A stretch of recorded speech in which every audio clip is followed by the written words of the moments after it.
Hola, buenos días, buenas tardes. A continuación vamos a presentar el trabajo final de sociología, en la que las ideas principales van a ser los movimientos sociales y movimientos culturales, junto a mis compañeros González Luca, Sierra Melanie y Ortega Francisco. Merton y el paralelismo convergen. Robert Merton nació en Filadelfia, en Estados Unidos, en 1910. Estudió sociología en la Universidad de Temple y comenzó a trabajar como graduado en la Universidad de Harvard en 1932. En 1941 pasa a la Universidad de Columbia, en Nueva York, desarrollando una trayectoria académica destacada, siendo como presidente del American Sociological Association entre 1956 y 1957. Desarrolló varios términos deudosos corrientes. Entre sus principales colaboraciones e intercambios académicos se destaca sus durables intercambios como Soronkin en Harvard y Lazarsfeld a lo largo de las varias décadas de Columbia. Luego murió en febrero del 2003 tras publicar decenas de artículos que abordaron tantos problemas de teoría como preocupaciones metodológicas y problemas empíricos en la sociología. A continuación seguimos con los principales aportes a la teoría sociológica. Las teorías de alcance intermedio consisten en los grupos limitados de suposiciones que derivan lógicamente de una hipótesis específica y son confirmadas por la investigación empírica.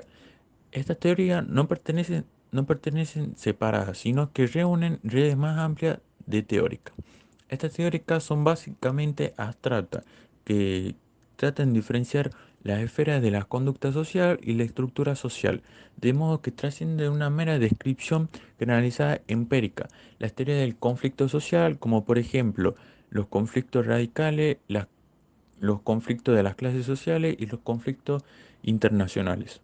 Proponen a voltear la mirada hacia las teorías de rango medio antes de aspirar a tener una teoría en general como de las ciencias naturales.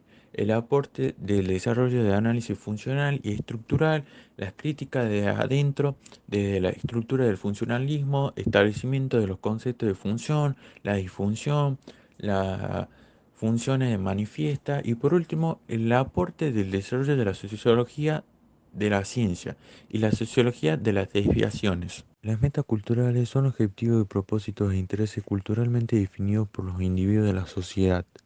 Las normas institucionales definen y controlan los modos de alcanzar los objetivos, como por ejemplo, en la sociedad capitalista, el éxito económico es la meta cultural valorada y se supone que la estructura social nos da caminos para esas normas institucionales para acceder al éxito económico. Como por ejemplo, no sé si nosotros estudiamos mucho y seguimos una carrera en la universidad, tenemos una profesión que nos va a garantizar en ese camino para llegar a nuestro objetivo. Por último, vamos a hablar del objeto del estudio. Toman como objeto de estudio las relaciones e interdependencia sociocultural, la estructura, los procesos y las conductas sociales que están orientadas al conjunto de la sociedad o dirigidas al ámbito de los problemas y objeto de convivencia sociocultural. Existe una gran abundancia de teoría sociológica, lo que hace difícil es encontrar a la que pueda ser válida como una regla general. A la vista, a la gran dificultad al intento de hallar una teoría sociológica general como la de Robert Merton, que recomendó la convivencia de elaborar ante de todas teorías de alcance de intermedio. Ahora vamos a empezar a hablar sobre cómo Merton entiende la anomia. Merton entiende la anomia como el gran contexto social generado por una dislocación aguda entre los fines determinados por la estructura cultural y la desinstitucionalización de los medios legítimos para obtenerlos. Merton desarrolló una teoría de la estructura social sobre una base epistemológica que se aleja del positivismo de Durkheim. Aquí es cuando se hace un paralelismo para concentrarse en los marcos normativos de la acción sin renunciar al objetivismo y las explicaciones causales para alcanzar las construcciones de modelos ideales de la acción. Una vez terminado de hablar lo que es anomia y cómo lo entiende Merton, vamos a nombrar los 5 tipos de anomia: conformidad, innovación, ritualismo, retraimiento y rebelión. Quiero hacer hincapié en esto, en cómo se muestra el movimiento social y cultural a través del punto de vista de Merton, a través de 2 tipos de anomia: el retraimiento y la rebelión. Retraimiento, rechazo de las metas culturales y de los medios institucionales. Los individuos que se adaptan o se maladaptan de esta manera están en la sociedad pero no son de ella. Para la sociología, estos son los verdaderos extraños. Como no comparten la tabla común de valores, pueden contarse entre los miembros de la sociedad. Rebelión. Los rebeldes rechazan tanto las definiciones culturales de éxito como los mecanismos para obtenerlos, pero dan un paso más, defienden alternativas al orden y las normas sociales existentes. Los rebeldes no son conformistas, al contrario, defienden la transformación política o incluso religiosa de la sociedad. Estos son los que nutren los movimientos contraculturales. Ahora vamos a hablar del paralelismo de Durkheim, de cómo entiende a la anomia y al hecho social. Para poder ir entrando en el tema, vamos a dar una pequeña definición de hecho social. Primero tenemos el hecho social, es la manera de sentir y de actuar que es exterior al individuo y que lo orienta en su conducta.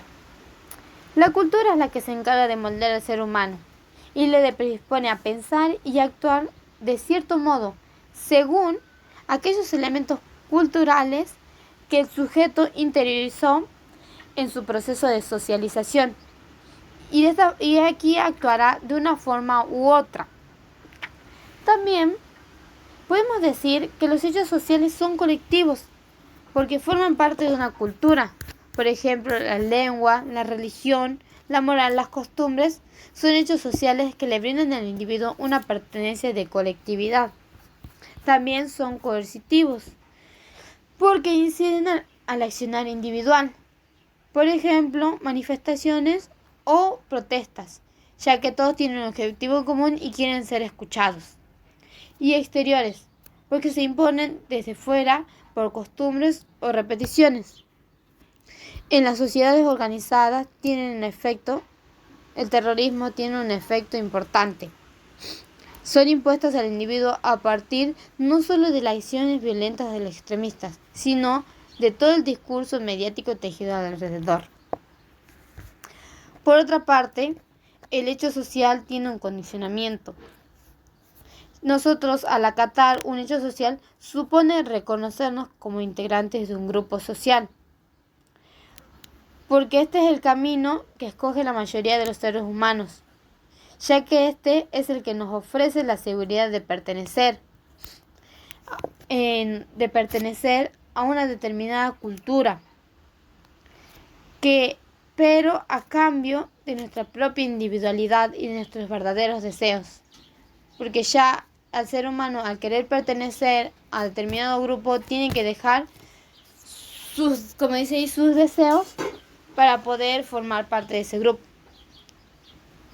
¿Y por qué quieren formar parte de este grupo? Porque los grupos estos nos ofrecen el aparente calor de la aprobación y nos garantiza que nunca estaremos solos. Y la mayoría de las personas busca eso, nunca estar solos. Por otra parte, también tenemos la clasificación según el tipo. Una clasificación posible para los hechos sociales lo divide en 3 grupos. Primero tenemos el hecho social morfológico, que es aquel que mantiene el orden y la estructura en la sociedad, dando lugar a que todos los individuos participen de sus varios ambientes. Después tenemos los institucionales, que es un hecho social que se reconoce como parte de la vida en la sociedad, a la que pertenecen, ya que forma parte integral de la misma. Por ejemplo, las elecciones, porque son procesos electorales, son hechos sociales fundamentales para la vida republicana de las naciones, por lo que son impuestos por el gobierno como un hito de participación política, a menudo obligatorias. También el último es las corrientes de opinión.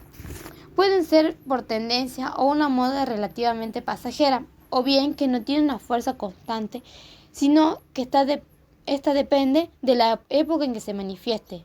Uno de los rasgos principales es la que se lleva a la sociedad a tomar una propuesta subjetiva en relación a un determinado suceso o idea.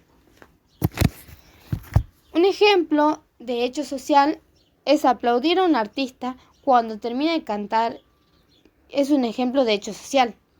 La persona que no cumple con esta práctica suele ser mal vista, ya que se considera que aplaudir constituye una falta de respeto. Con esta parte podemos finalizar lo de hecho social. Ahora vamos a seguir con la parte de definición de anomia. La anomia es el debilitamiento de la moralidad común. Los individuos se enfrentan a la anomia cuando la moral no los constriñe lo suficiente, o sea, no está dentro de sus límites. Es decir, cuando carecen de un concepto claro de lo que es la conducta, apropiado y aceptable de lo que no es. Al considerar la anomia como una patología, expresaba sus creencias en que los problemas del mundo moderno podían remediarse. La división estructural del trabajo es una fuente de cohesión que compensaba el debilitamiento de la moralidad colectiva. La anomia constituía una patología asociada con el nacimiento de la solidaridad orgánica. Con esto, Durkheim analiza en torno al orden social que gira alrededor de las formas de solidaridad, cómo se lograban en la sociedad moderna, esta integración social de estos procesos de regulación. La cuestión de la anomia como una consecuencia o una patología de esta sociedad que estaba en proceso de transformación, que pasaba de la solidaridad mecánica a una orgánica, y las cuestiones ligadas al industrialismo y la división de trabajo como el elemento que podría lograrse en ese lazo o integración de las personas en la sociedad. También podemos hablar de la anomia, que es un estado en el que se produce como consecuencia del conflicto entre las normas que ya tenemos incorporadas y los que surgen a partir de cambios en la dinámica social.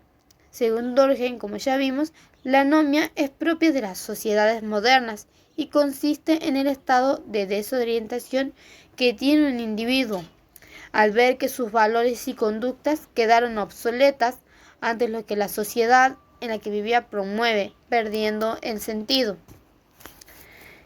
Y con esto podemos dar por finalizado el trabajo de sociología.